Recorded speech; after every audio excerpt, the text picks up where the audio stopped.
The Carter Enterprises charity gala, where crystal lights danced on the ceiling, red wine shimmered in glasses, and elegant smiles were exchanged like currency. Zoe Brown stepped in with confident strides, even though her heart was trembling inside. Her black body-hugging dress accentuated her petite yet alluring figure. Her lips were as red as burgundy wine, and her eyes sharp with a trace of caution. She wasn't here to draw attention. Her goal was to impress the recruitment board, hoping to be selected as the lead interior designer for Carter Enterprises' new project line. But when Ethan's eyes met hers from across the hall, every part of her froze. Ethan Black, her ex, a man she once loved deeply, but who betrayed her and shattered her trust with a single lie. 2 years ago, Ethan stole Zoe's design and later accused her of sabotaging him out of jealousy, a piece she had poured months of effort into. He landed a major contract. When Zoe quietly submitted partial metadata proving the original design was hers, rumors about Ethan began to circulate. To kill the speculation, he dropped to one knee and proposed to her in front of hundreds at a design industry conference, not out of love, but to pressure her into accepting and clearing his name. Zoe refused.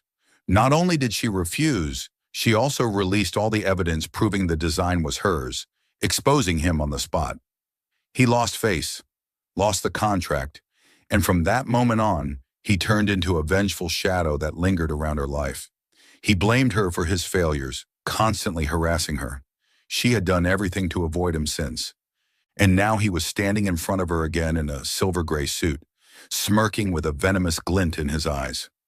"Zoe," he murmured, cornering her between the wine display and the dessert station. "Long time no see. Still wearing black like you're mourning your own ethics?" Zoe tightened her grip on her clutch, her eyes turning icy. "And you still prefer stealing over starting from scratch. Old habits die hard." Ethan sneered and stepped closer. "You made me lose everything, Zoe.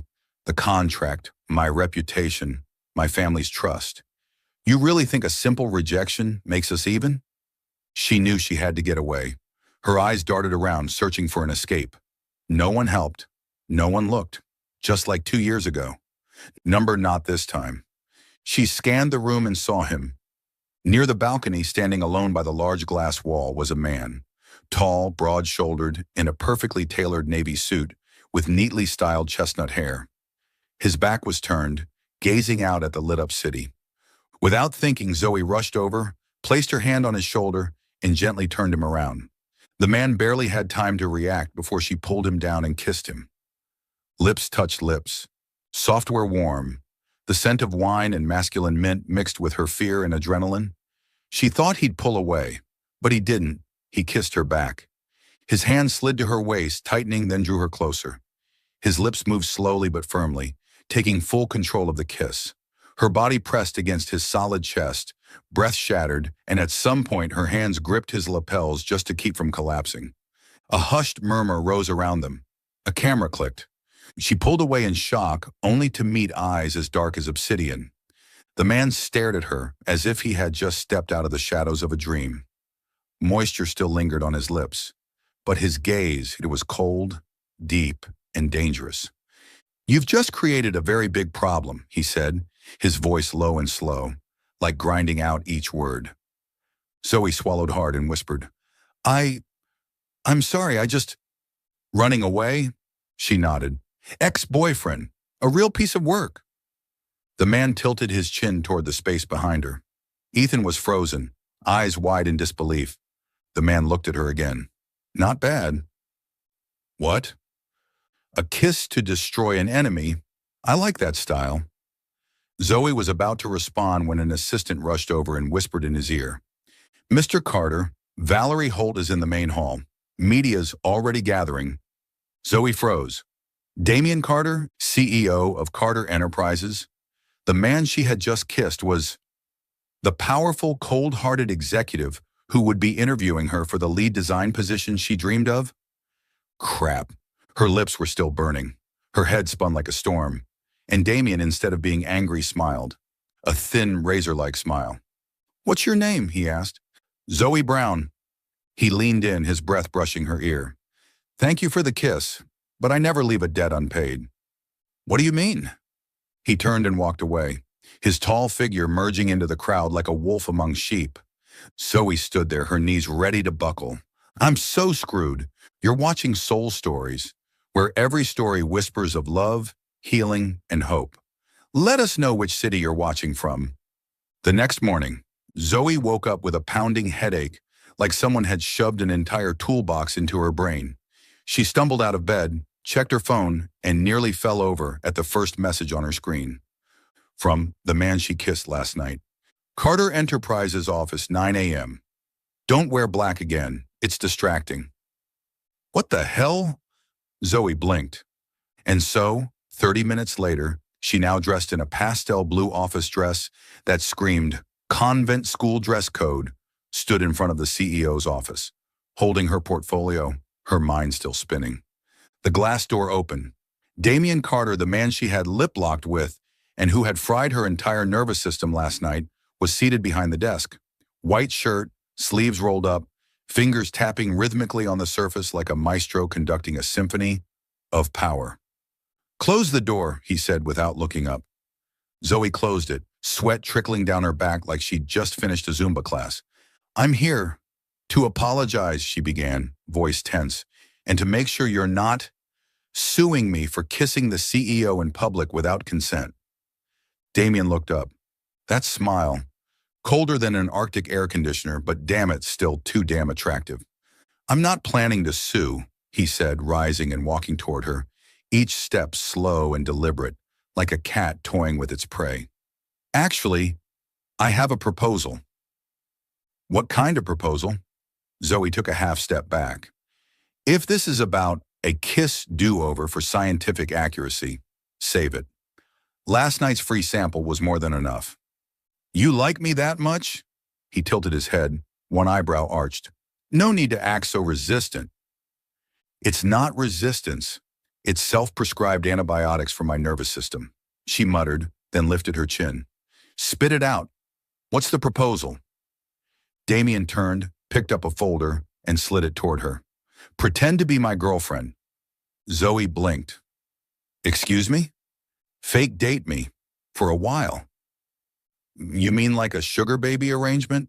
She rolled her eyes. I'm not that kind of girl. No, he chuckled. It's a contractual relationship. Valerie, my ex, is spreading rumors that we're getting engaged to boost her leverage in the merger deal. I need to shut that down. Zoe crossed her arms. And you picked me? The girl who kissed you by mistake. You checked the boxes, smart, media-proof, and... His eyes lazily slid down her figure. Inappropriately attractive. Zoe flushed. I'm not as cheap as you think. No one's cheap here, Damian replied, leaning against the desk, his gaze sharp as a blade. I'm offering a monthly payment plus career support. You can keep your cat, but you'll move in with me to make the arrangement media credible. Wait, what? Zoe choked. You're saying I have to live with you like some kind of fake wife? Exactly. He raised an eyebrow. With a few ground rules. What rules? No emotions, no sex, no breaking the law. Zoe narrowed her eyes. This sounds like an R-rated reality show that never airs. Damian laughed for the first time, genuinely, and it made Zoe's heart skip half a beat. She stepped forward, snatched the contract, and skimmed it. Clause 6.2. No sharing a bed unless necessary to maintain media narrative. Clause 8.1. Public displays of affection may be required. Resistance is not permitted. She looked up. Kissing counts as affection, right? For me, that's a warm-up, Damian winked. Relax, I'm in full control. And if I say no, you'll still be stuck under the shadow of being the girl who kissed the CEO to steal a lead designer role. You might even get fired. Zoe bit her lip. That damned kiss from last night was dragging her into a bottomless pit. She sighed. What kind of sleepwear am I allowed? Damian arched a brow. What you wear or don't wear is personal freedom.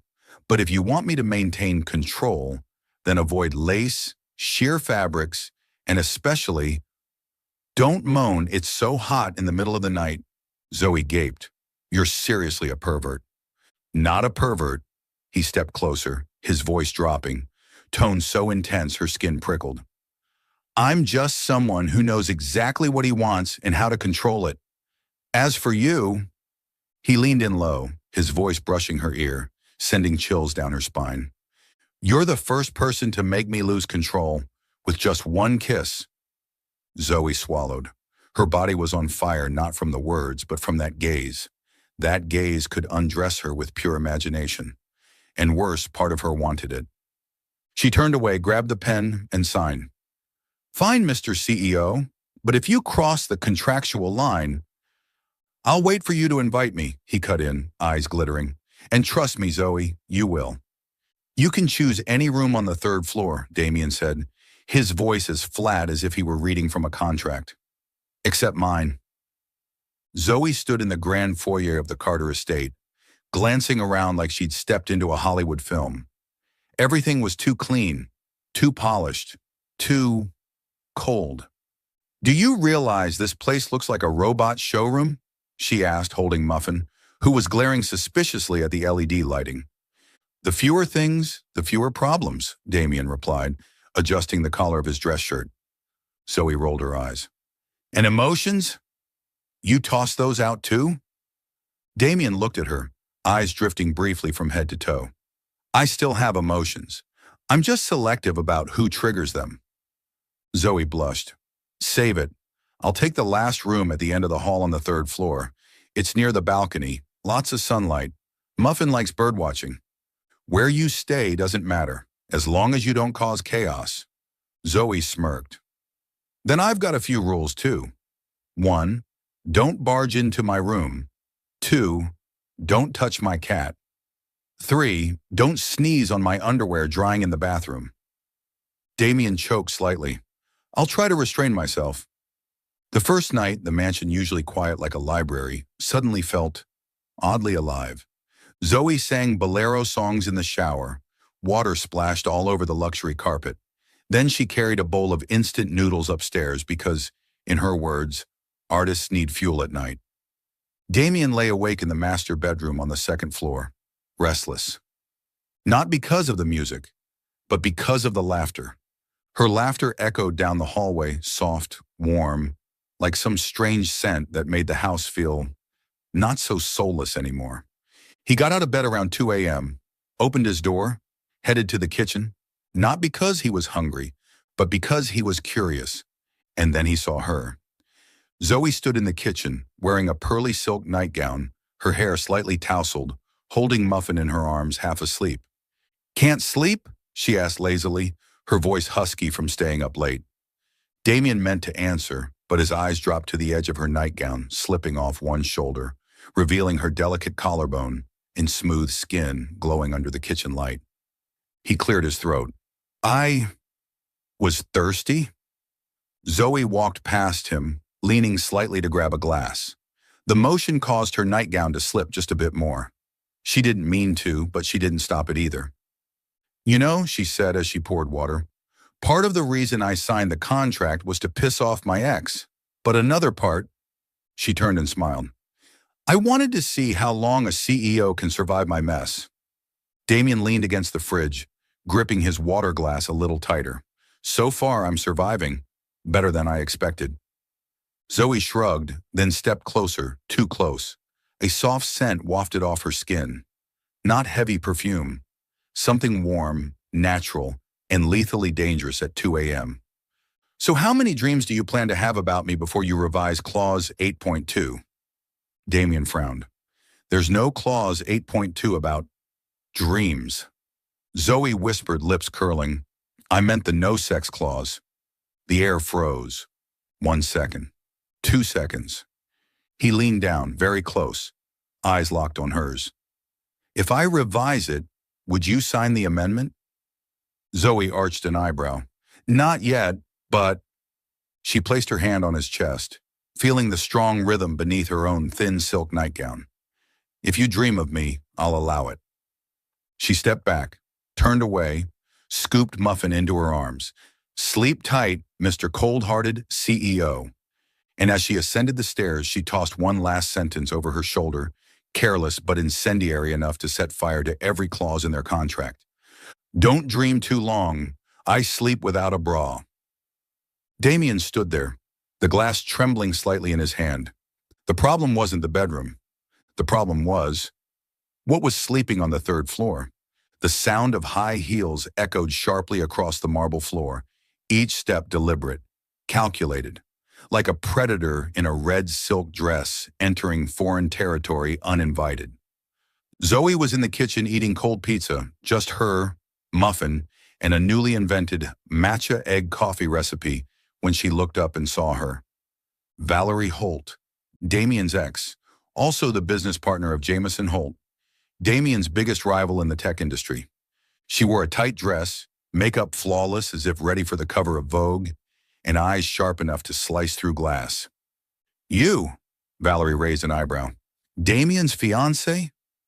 Zoe, still chewing her pizza, replied slowly, "Mm-hmm. And who exactly are you? A shoppy model? Or maybe a decorative plant stylist?" Zoe swallowed the bite, wiped her mouth with a napkin printed with little cats. "I'm the toy he put a ring on. Cheap or not, probably more expensive than you think." Valerie sneered and stepped closer, voice dropping. "Do you even know who Damien is? He's a master manipulator. What do you think you are in his little game? Definitely not the bitter loser standing in front of me." Boom. The air went still. And then, Damien walked in. Charcoal gray suit, icy stare, his presence crashing down like a storm over the marble tiles. "That's enough, Valerie," his voice rang out, firm and final. "You don't get to speak to Zoe like that." Valerie turned. "You're marrying this?" Damien strode over, standing beside Zoe, his hand gently resting on her waist as if claiming her. "Zoe isn't my fiancée," he said. Zoe's eyes widened. "Oh no, is she about to get cut from the script?"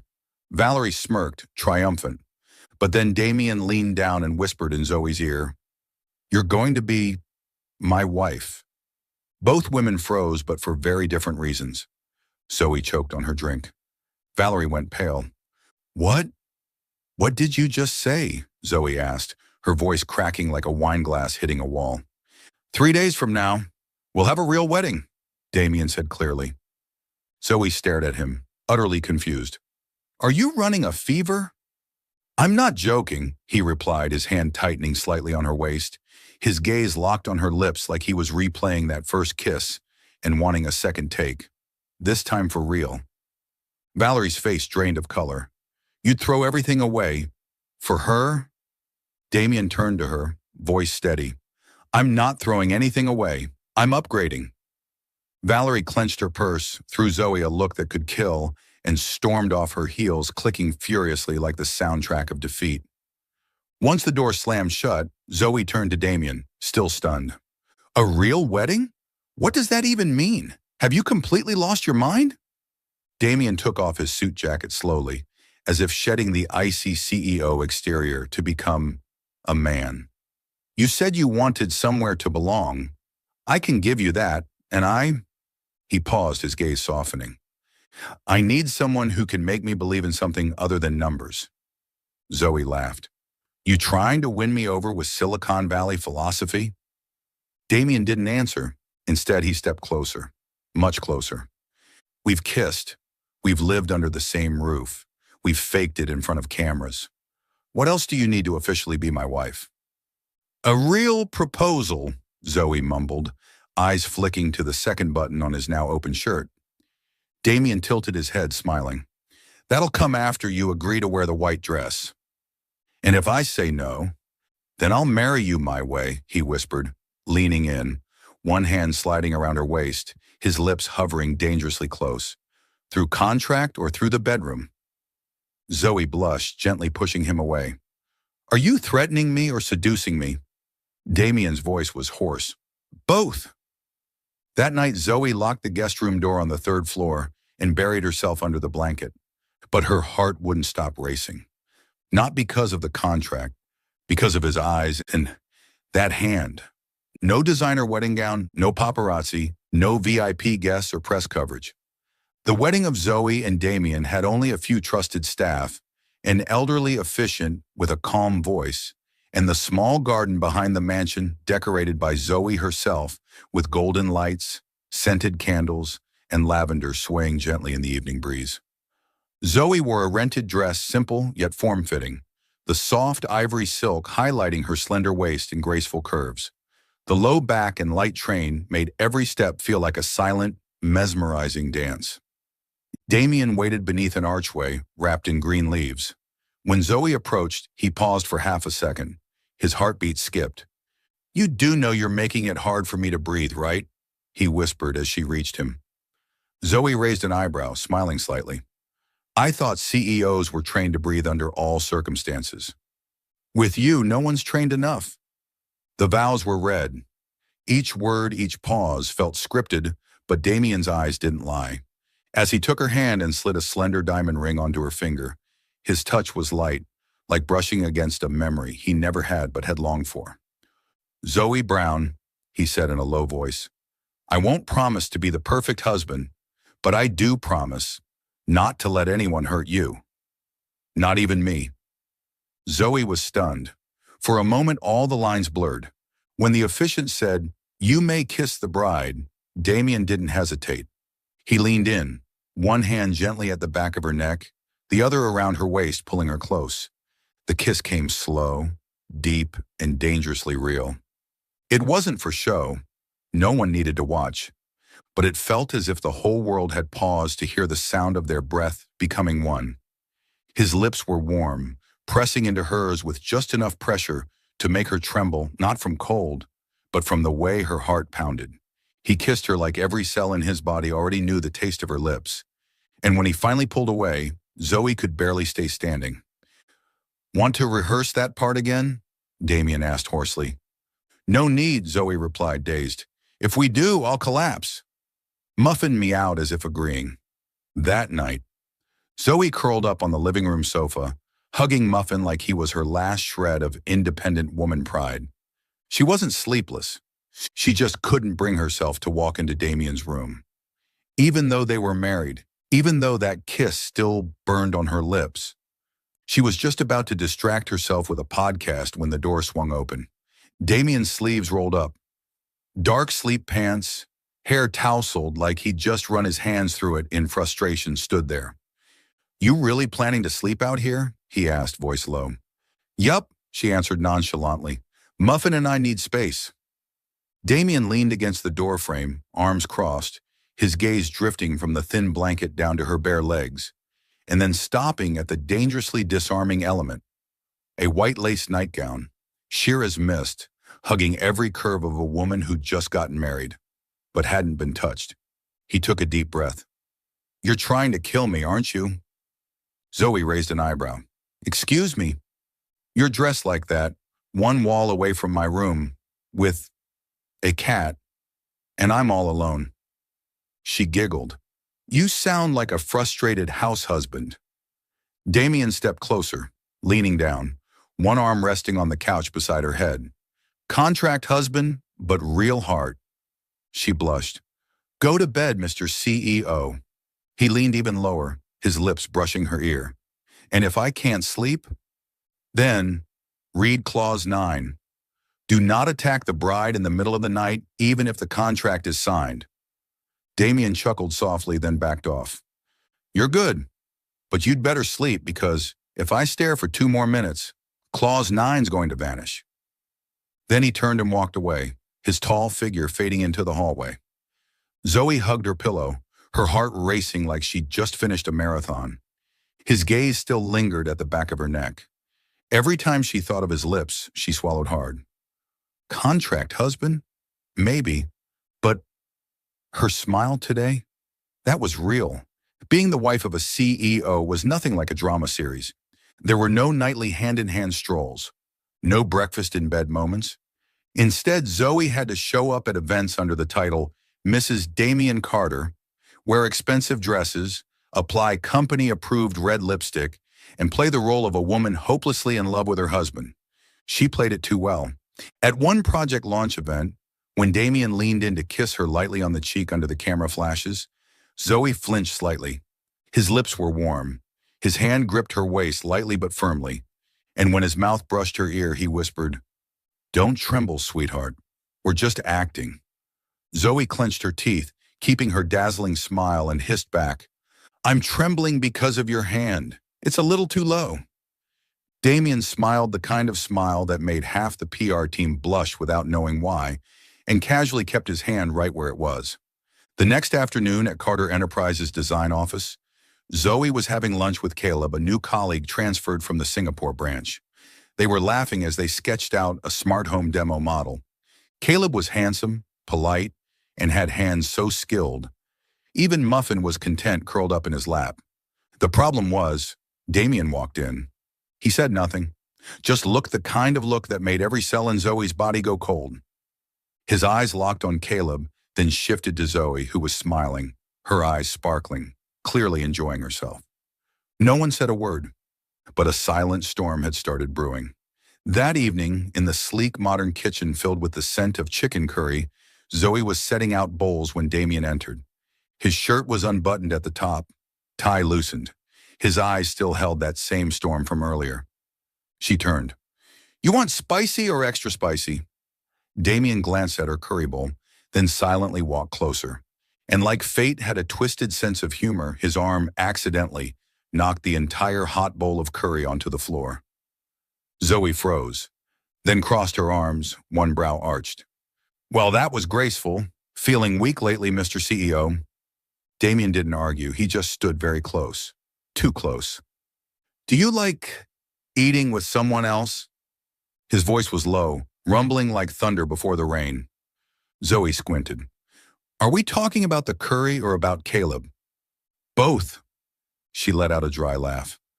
"I believe Clause 7 of our contract said, no interference in each other's social relationships." Damien took another step forward. "I don't like other people touching what's mine." His voice was sharp, his eyes darkened. One hand braced against the counter near her waist. His breath hit the side of her neck, warm, fast, and dangerously male. Zoe swallowed hard. Her heart raced. She knew that scent, sandalwood cologne, and male jealousy. "The problem is," she said, trying to keep her voice steady, "I'm not an object." Damien didn't move, but his eyes burned brighter. He leaned in, lips almost brushing her ear, and said hoarsely, "You're not an object, but you are my wife, and I'm not good at sharing." Zoe slowly turned her head and found his lips just centimeters from hers. "Marrying me doesn't mean owning me." "Not owning," he whispered, "just holding tight." She bit her lip and turned away. "We don't kiss before dinner. Hygiene rules, remember?" Damien froze, then chuckled a low, frustrated laugh and stepped back. "Careful, Zoe. The more you challenge me, the more I want to break the rules." Zoe marched upstairs and shut her bedroom door, but her heart wide open. He was jealous, and not even trying to hide it. She buried her face in a pillow and screamed into it, "What the hell is happening right now?" On the other side of the wall, Damien leaned against his own door, staring at the ceiling. "What the hell is happening right now?" he echoed silently inside his own head. Still following the story? If this story found you outside of Soul Stories, we invite you home, to where every touching tale begins with truth, hope, and heart. It was close to midnight. The third floor of the Carter mansion was bathed in soft golden light from a single desk lamp. Interior design sketches were scattered across the wooden surface. Pencils rolled to the edges, and the laptop still glowed battery, down to 3%. Zoe had fallen asleep at the desk. Her hair draped down, brushing against her sleeve. Her breathing was slow and steady. One hand still held a pencil, the other wrapped around a folder like she was hugging her passion. Damien had been standing in the doorway for a while, silently watching. His shirt was unbuttoned at the top, one hand in his pocket, hair slightly tousled from the tense meetings earlier that day. But right now, his mind was nowhere near work. He walked over and gently draped a thin blanket over her shoulders. In that moment, looking at Zoe's sleeping face, his chest tightened. For the first time, home wasn't a mansion. It was a girl with ink smudged on her cheek, sleeping over her dreams. Zoe stirred slightly, her eyes fluttering open. Mmm, what time is it? Her voice was raspy with sleep. Then she looked up and saw him. Damien. The warm light lit up half his face. The other half was lost in shadow. His shirt unbuttoned just enough to reveal a sculpted chest.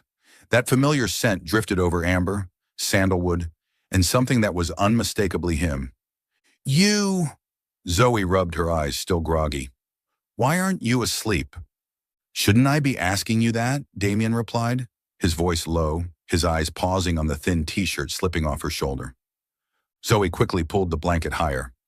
I was working, not trying to seduce you, I swear. Damien stepped closer. But you still managed to. Zoe flushed. I remember the rules. No feelings, no rule breaking, he cut in, his fingers brushing lightly across her cheek, skimming over her soft skin like he was burning the air between them. Maybe I want to break them. She held her breath. His lips came closer. So close, all it would take was one tilt forward and it would happen. But he stopped. His eyes this time weren't just filled with desire. There was something more, something honest. Like he was silently asking himself, if I kiss her, will I ever come back from it? Have you ever thought about what you really want, Zoe? Beyond work? She froze. That question so raw and unguarded made her tremble. What do you mean? Damien sat down beside her, resting his elbows on his knees, fingers interlaced. I used to think all I needed was power. Sign the deal, add a few billion. But lately, I wonder, is there someone waiting for me at home? Someone to share a cold cup of coffee with? Zoe was quiet. She hadn't expected this from Damien. He turned to her, eyes deep, no teasing this time. And you? What's your dream? Zoe swallowed. She rarely shared this with anyone. I want freedom, to draw without being judged, to live without running. But, she looked down, I'm scared. Scared I'll never find a place where I truly belong. Damien didn't speak. He just looked at her. Then gently. Maybe you're closer than you think. Zoe looked up. For a moment, neither of them moved. Only the ticking clock broke the silence, and her heart pounded like it might break out of her chest. Damien stood up and walked to the door.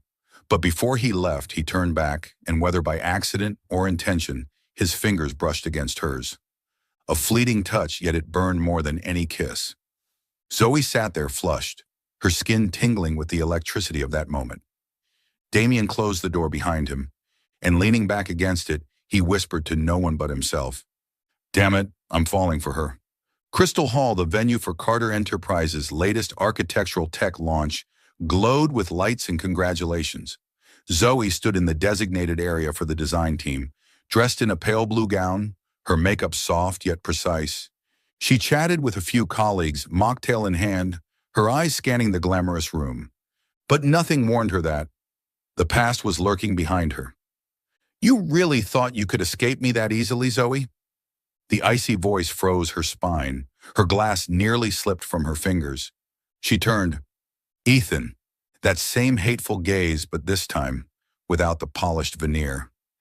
His smile was twisted, his eyes sharp and ready to rip. What are you doing here?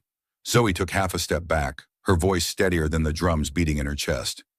I'm the guest of honor for Jameson Holt, he said with a crooked smirk. I should have been the one standing next to Damien today, if it weren't for you. Don't blame others for your lack of integrity, Zoe replied, trying to keep her tone calm. You ruined me, Ethan snapped, stepping closer. 2 years ago, I lost everything: contracts, reputation, pride because of you. And now you think you can hide behind a rich husband and get away with it? Zoe's hands clenched. I only wanted to get away from you. You're the one who dug your own grave. Ethan scoffed. Now you're Damien Carter's wife? You think he'll protect you forever? Trust me, I'll take both of you down at once. Is there a problem here? The voice came from behind, deep, cold, and deadly. The nearby area fell silent as Damien strode in sharp in a tailored black suit, his tie matching the shade of Zoe's dress. His eyes locked onto Ethan like a predator sizing up its prey. We're just reminiscing, Ethan said with a forced grin. Damien didn't respond. He stepped forward and positioned himself in front of Zoe, shielding her with his body. His gaze was icier than ever. "Threaten my wife again, and I'll let the law dismantle you so thoroughly that not even your name will remain in your business records." Ethan went silent, and at that exact moment, camera shutters clicked. The photographers had captured it all. Without turning, Damien spoke loudly. "For the record, Zoe is my wife. Any attempt to harass, threaten, or exploit her identity will be dealt with legally. Understood?" The room went still. Ethan's face turned pale, and for the first time in 2 years, he was the one who backed off. In the hotel elevator, the doors closed. Zoe stood there, shaking. "I'm fine," she whispered, though her hand was clenched into a fist. Damien said nothing. He simply looked at her, then stepped forward and pulled her into his arms. "He won't touch you again," he murmured, his hand firm around her waist, holding her like she might disappear. Zoe tucked herself into his chest, her chin quivering. "I never meant to hurt him. I just wanted to escape. But I let it go. Too far." Her mind drifted back 2 years ago. Back then, she'd been one of the most promising young talents in interior design. She and Ethan had been colleagues and lovers working at a small studio. She had poured her soul into a breakthrough design, laboring for months, from sketching to 3D modeling. Every line, every detail had been hers sweat and sleepless nights. But just days before the major presentation, her design was stolen. And then Ethan, her boyfriend at the time, presented that exact design under his name. The crowd applauded. He secured a massive contract. And when Zoe tried to speak up, he twisted the narrative. "You're accusing me? This design was signed and emailed from my account. You have no proof. You're just jealous, aren't you?" No one believed her. She was fired. The design community turned its back. Her social media exploded with criticism and mockery, from rising star to outcast. Later, she uploaded fragments of evidence online, trying to prove Ethan had stolen her work. Slowly, the public started to question him. And then, like a final dagger during the design conference 2 years ago, Ethan walked on stage under 100 cameras and proposed to her. "Let's show the world we're still a team. Come back to me, Zoe. You know this will save your reputation." No love, just a calculated performance meant to save his image by turning Zoe from backstabber to misunderstood girlfriend. But Zoe was no longer that fragile girl. In front of everyone, she exposed the truth, presenting the original files, timestamps, early-stage concept drafts, and internal emails proving the theft. Every eye turned to Ethan. The silence was suffocating. Then came the fallout. Partners withdrew, media turned their backs, and he lost everything. Since then, he became a bitter shadow, always lingering. Damien rested his chin on the top of her head and whispered, "You did nothing wrong. You survived." His voice was no longer cold. It was warm, achingly warm. He gently patted her back, then pressed a soft kiss to her forehead, so tender it shattered something inside her. Zoe closed her eyes. For the first time in 2 years, she felt safe in a man's arms. Not as a place to run, but as a place to stay. Night fell. Moonlight spilled over the balcony of the Carter mansion, casting a soft, velvety glow across the marble floor. Zoe sat on a long bench, wrapped in a thin cardigan, a glass of red wine swirling in her hand. Damien sat beside her, sleeves rolled up, his eyes fixed on the vast, silent sky. Between them sat a half-empty bottle of wine and 1,000 unspoken things. "Where would you go first?" Damien asked, his voice low like the night wind. Zoe smiled faintly, her cheeks tinged pink from the wine. "You mean, if I could travel the world?" "Yeah, no obligations, no responsibilities. Just you, a map, and the open sky." She propped her chin on her hand. "Santorini. I want to paint the sunset there. Then Venice, Kyoto in autumn, and somewhere far away where no one knows my name." "Trying to escape everything?" "Not to run," she said softly, "but to finally live on my own terms." Zoe took a sip, her eyes dreamy. "I used to think I didn't deserve that kind of freedom. But then I met you." Damien turned to her. That one sentence, short, vague, shifted the air between them. Meeting you, he said slowly, made me question everything. The power, the company, the numbers. I thought it was enough. But then you showed up with your cat, flowers scattered across the kitchen, and a beautiful chaos that reminded me I was still breathing. He brushed his fingers lightly across her hand, just a glancing touch, like a spark flickering through the air. Zoe looked up, her eyes locking with his. Her heart skipped its rhythm. Damien! He leaned in and lifted her chin. I can't keep looking at you without touching you. And he kissed her, their first real kiss. No cameras, no audience, no contract. Only want, only truth. His lips were burning sweet and intense. His arm wrapped around her waist, pulling her onto his lap. She responded as if her body had waited for this moment all along. They kissed deeper, longer, no restraint. Their heartbeats synced. Their breaths melted together.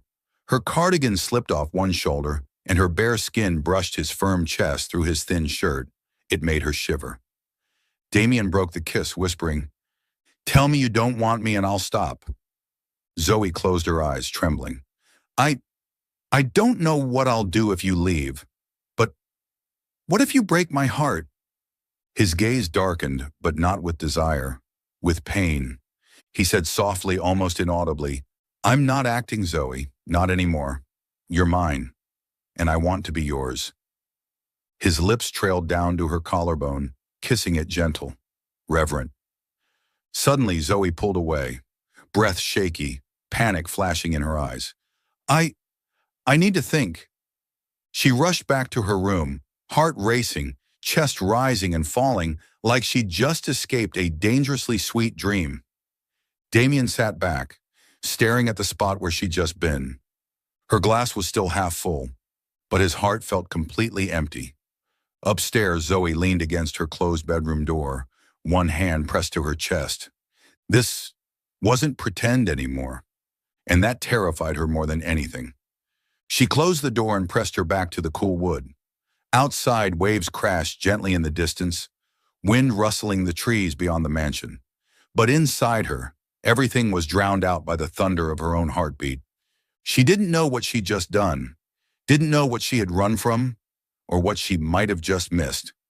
She walked to the bed and sat down. Her hands trembled as she set a glass of water on the nightstand. A single tear slid down her cheek, silent. He's not Ethan. Damien never lied to me. He hasn't done anything wrong. And that was what scared her most. If this was real, if what she felt with Damien was real, then she would have to admit she'd opened her heart again. And after what happened years ago, there weren't many pieces left to gamble. Downstairs, Damien still sat on the balcony. Zoe's wineglass rested in his hand. He looked up at the sky. Damn it! He had never felt so out of control. Her lips still tasted like sweet wine. Her skin was still on his hands, soft, real. And his heart. It ached when he saw the fear in her eyes. Did I move too fast? Did I scare her? He was used to women falling into his arms for power, for money. But Zoe wasn't like them. She didn't need him, and that made him want her even more. He looked up at her window still lit, and for the first time, Damien Carter, the cold, commanding CEO who could silence a boardroom with one glance, sat quietly, waiting for a door to open, waiting for a heart to come a little closer. In her room, Zoe rose and walked to the window. She looked down and saw him alone, sitting in the darkness. No suit, no luxury car, just a man waiting for something beyond contracts and obligations. And her heart stirred. For the first time in years, it wasn't beating out of fear, but out of hope. The Carter mansion glowed brightly under the lights of the charity gala Damien had personally hosted. From afar, where luxury cars pulled up one by one, the constant flashes of cameras felt like sparks, warning signs of an emotional explosion about to erupt. Zoe stood beside Damien, her form-hugging evening gown elegant, her hair loosely pinned up, revealing her graceful collarbone. Damien, in a classic tuxedo, stood tall and cold, but his hand never left her waist. To the public eye, they were the newest power couple, a millionaire CEO, and the mysterious wife who had once been an unknown designer. But somewhere in the crowd, Ethan was waiting, and on the rooftop of the adjacent hotel, Valerie raised a champagne flute, her gaze focused through the lens of a long-range camera operated by a professional photographer she'd hired days ago. "Let the lens do the rest," she sneered. "Goodbye, little Zoe." Ethan made his move while Zoe stood alone by the display counter. His face looked composed, but his eyes burned with venom. "You're really thriving, huh?" he said coldly. "Meanwhile, I lost everything." Zoe stiffened. "You shouldn't be here." "Oh, I'm a guest investor, invited by none other than Jameson Holt. Thanks to you. Now smile." Before she could react, he yanked her close, pulling her tightly into his chest just as the flash of a camera went off. "Let go of me," she struggled. He smirked, whispering through clenched teeth. "You'll regret humiliating me 2 years ago, Zoe. Very soon." 3 hours later, the internet exploded. Photos of Ethan embracing Zoe spread like wildfire, painting the scene as a tender reunion. At the same time, an anonymous account leaked a series of evidences, screenshots of emails, allegedly showing Zoe leaking Carter Enterprises' exclusive design plans to their competitor, Jameson Holt's conglomerate. Headlines hit the press fast. "Wife of Carter, CEO accused of selling confidential designs to rivals." "Ex-lover and a sinister plot behind the $1 million wedding?" In her private office, Valerie smiled coldly. The $1 billion deal will collapse the moment shareholder trust crumbles. Meanwhile, Damien returned to the mansion with his assistant. As Zoe walked out of the study, he slammed a thick folder full of printed images onto the table. His eyes cold, brutal. "Explain this."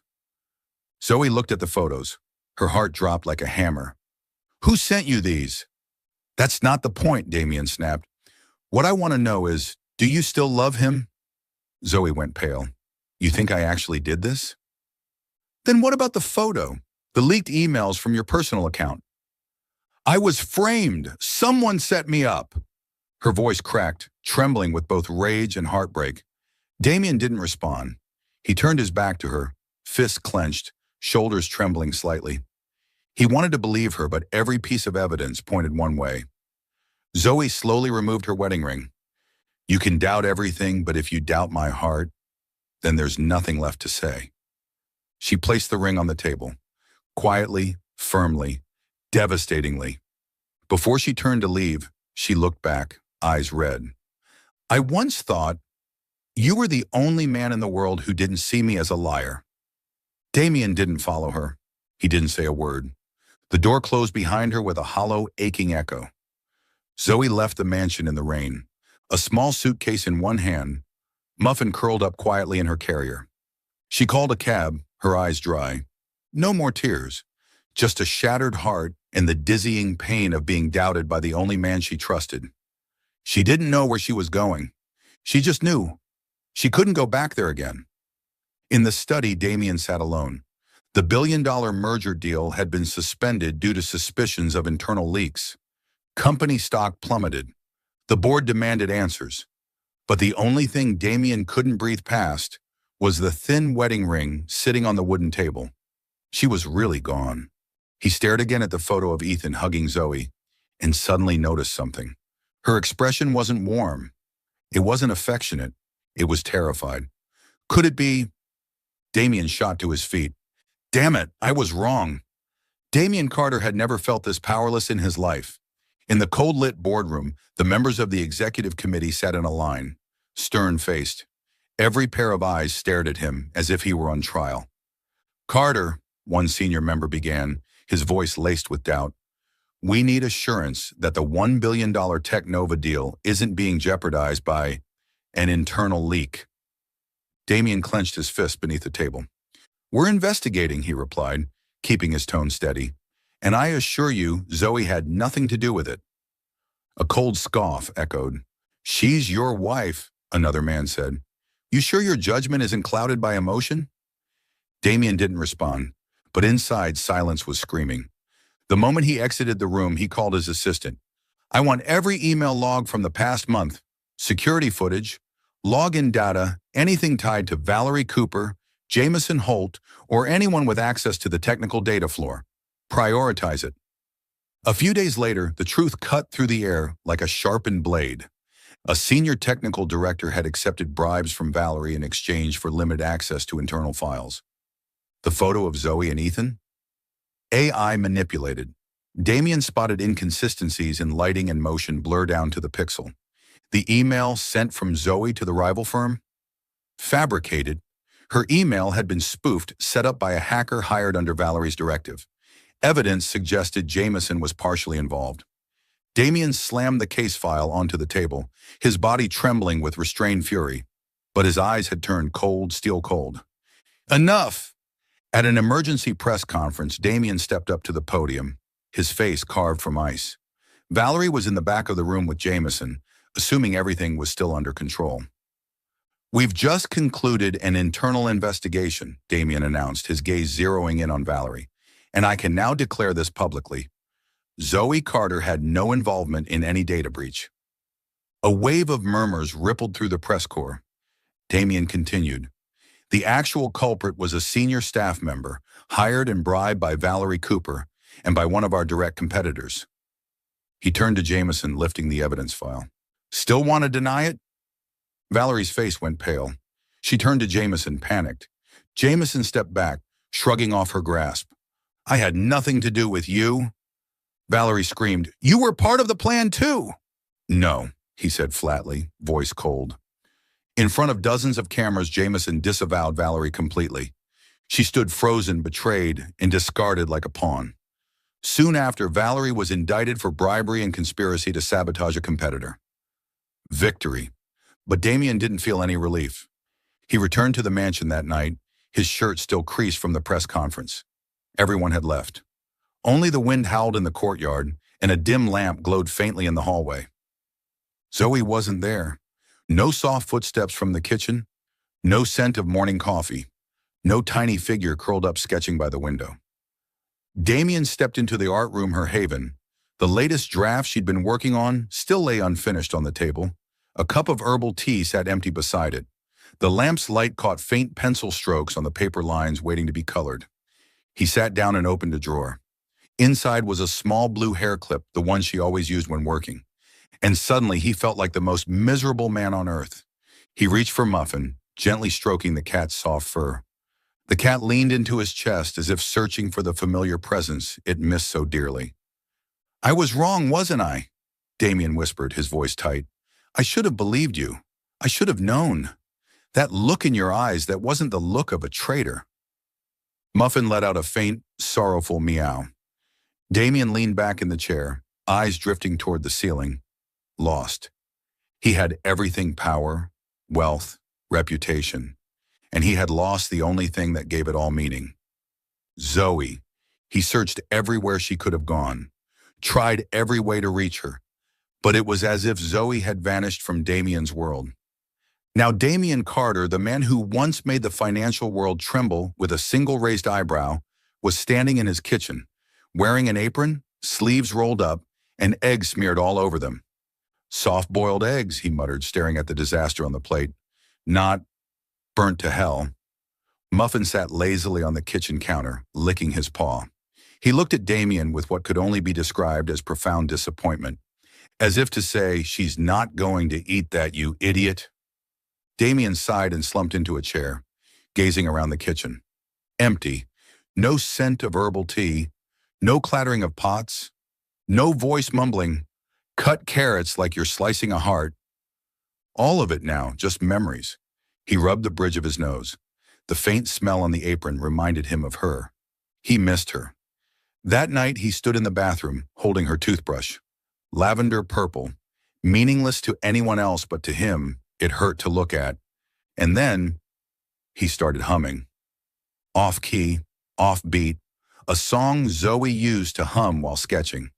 He only remembered the absurd chorus. "Loving you is like loving rice paper, crispy, hot, and I don't know what I'm doing." Muffin sprawled dramatically at his feet, clearly suffering auditory torture. "I know," Damien said hoarsely, glancing down at the cat. "I suck at this." But she laughed when I sang it.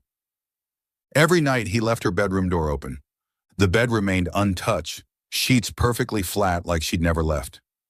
Muffin didn't sleep in his cozy cat bed anymore. Instead, he curled up on her pillow, nuzzling the little dent where her head used to rest.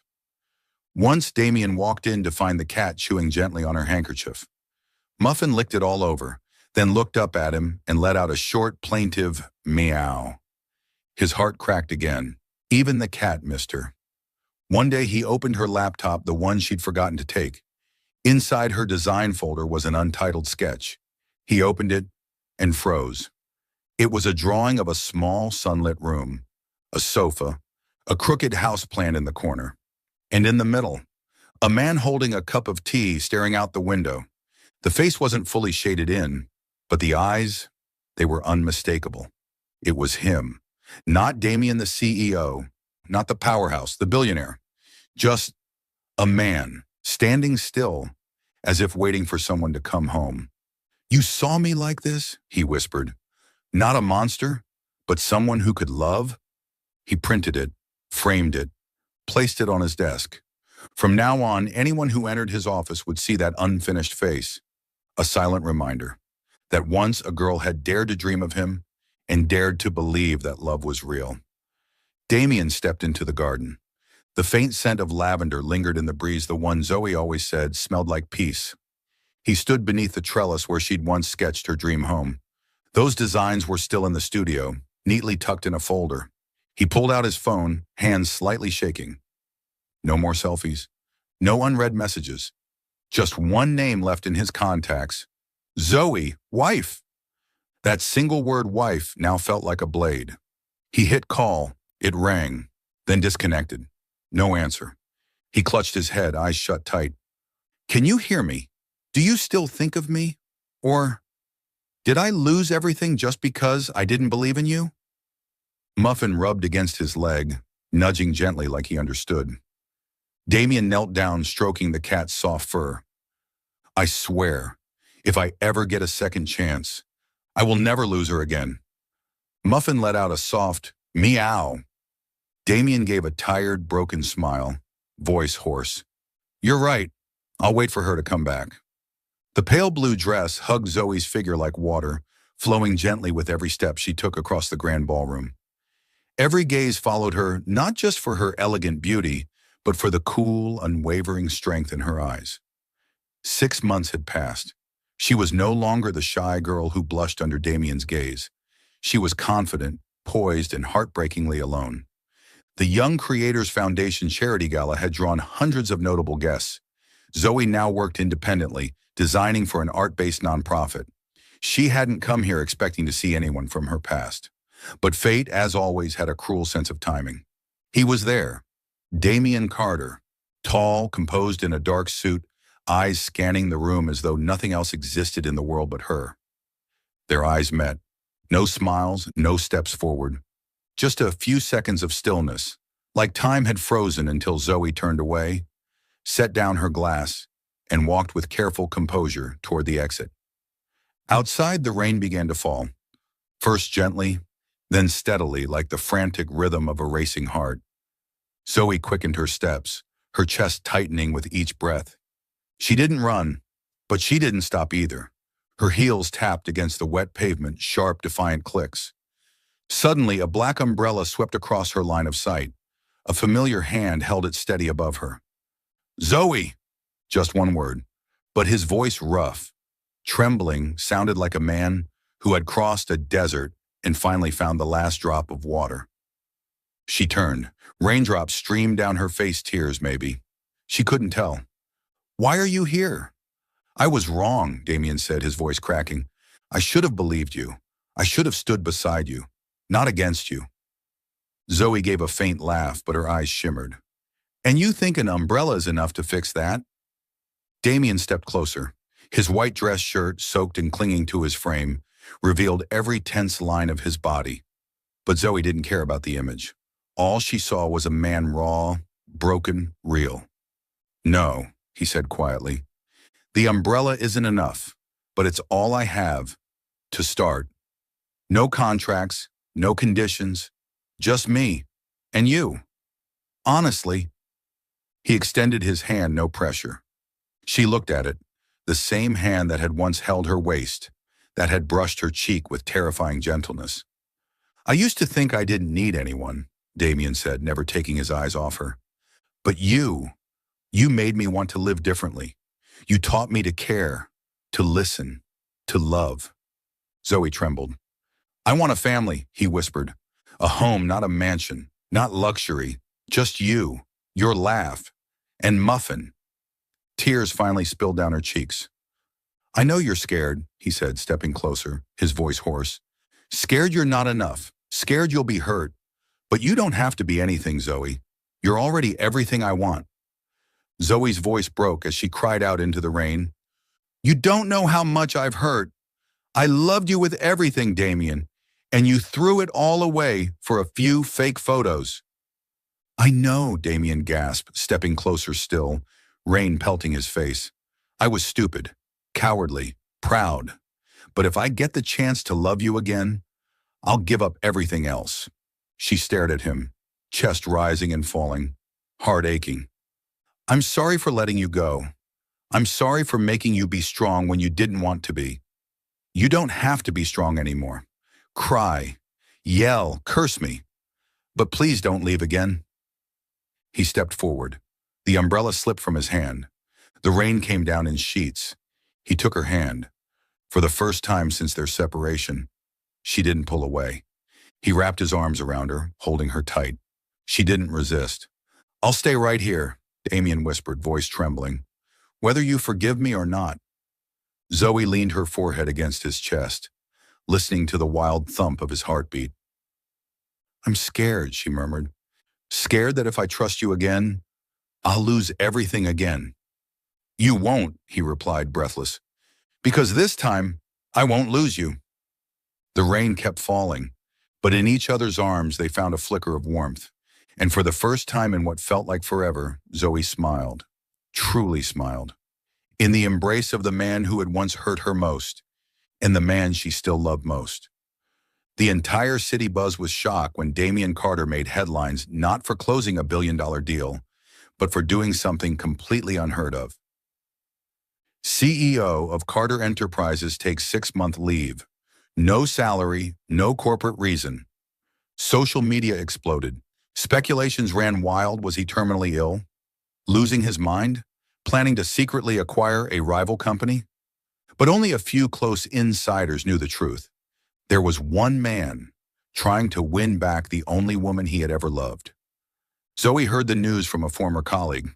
A red-headed assistant leaned in, whispering with gleeful disbelief. He's gone mad. 6 months off. All for a girl. Zoe pretended not to care, but her hand tightened around her coffee mug tight enough to nearly crack the ceramic. Her heart, no matter how hard she tried to deny it, was thundering inside her chest.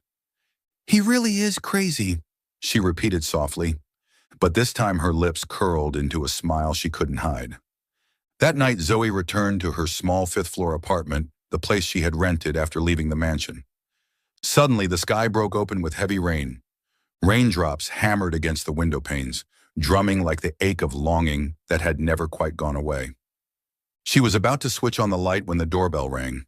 She opened the door, and standing there, drenched in the storm, was Damien. No coat, no umbrella, just a man, soaked to the bone, with eyes that burned hotter than lightning. I was going to lose my mind if I didn't come, Damien said, voice ragged from the cold. I'm not a CEO anymore. I'm not Carter Enterprises.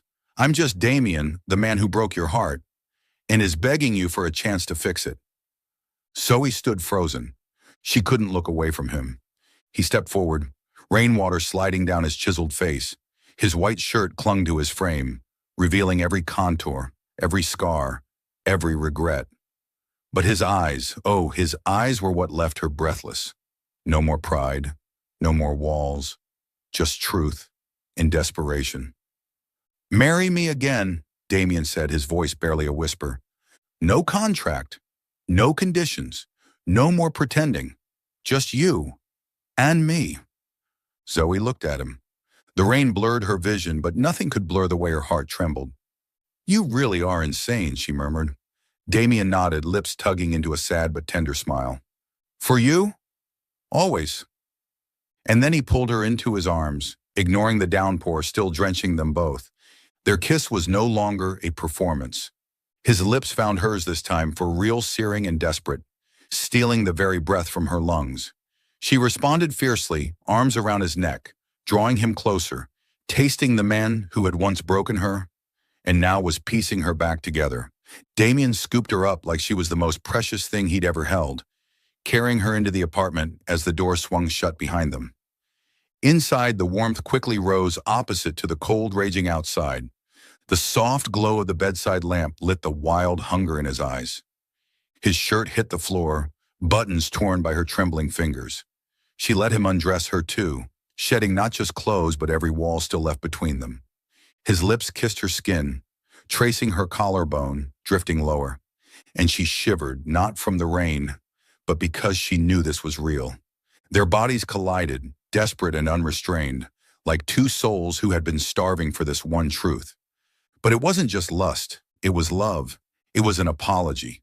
It was the longing to belong forever. Damien didn't rush. His hands memorized every line on her back, etching her into his soul. Every time he whispered her name, his voice broke with emotion. She bit his shoulder gently, whispering, "If this is a dream, don't wake me up." He pulled her closer, lips against her ear. "It's not a dream. It's my life. You're my life." Afterward, they lay tangled in each other's arms. Two heartbeats synced as one, breaths entwined.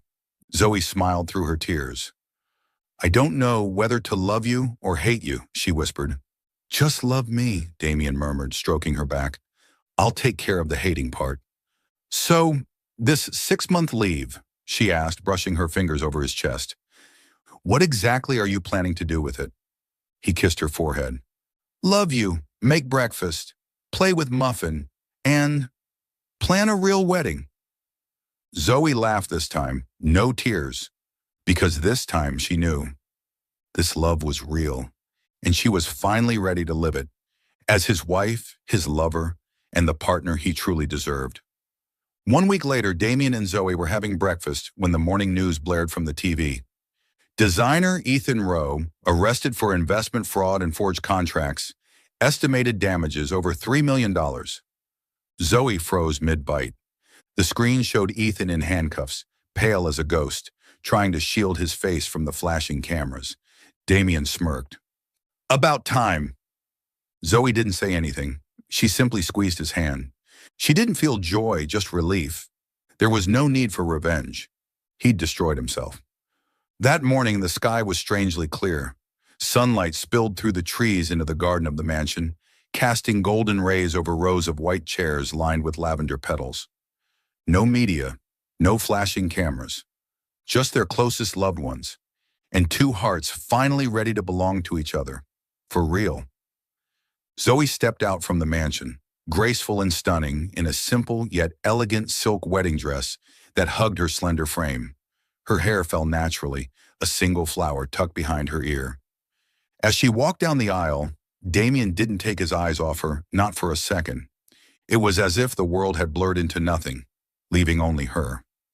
He stood tall in a navy blue suit, clutching a bouquet of white flowers. His heart wasn't pounding from nerves, but from overwhelming emotion. Because the woman walking toward him wasn't his contract bride anymore. She was his choice, his forever. At the front row, Muffin, their cat, sat proudly with a pink ribbon around her neck, like a tiny witness to a love once deemed impossible, now made real. The ceremony took place beneath an old tree, the breeze rustling the leaves like nature's own soundtrack to their beautiful ending. Zoe gazed into Damien's eyes no longer guarded, but filled with certainty and trust. She spoke softly. "I used to think I'd always be running, from feelings, responsibilities, even myself. But you gave me a place to stop, a home, a reason to dream of a family." Damien squeezed her hand as if committing each word to memory. He replied, his voice deep and slightly trembling. "I used to think I didn't need anyone. I believed power and success were all that defined me. But then you came along, and you made me feel for the first time. For you, for us, I'm done pretending." They exchanged rings, simple, unflashy, but shining bright. Because this time, there were no performances. Just love. Pure, honest love. The officiant smiled, voice steady. I now pronounce you husband and wife, by law, by love, and by some wonderfully strange destiny. Applause broke out, modest but warm. Zoe laughed just as Muffin let out a loud meow, as if to second the declaration. Damien leaned down, kissing her lips.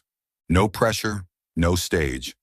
Just a kiss between two people madly, truly in love. Gentle, deep, real.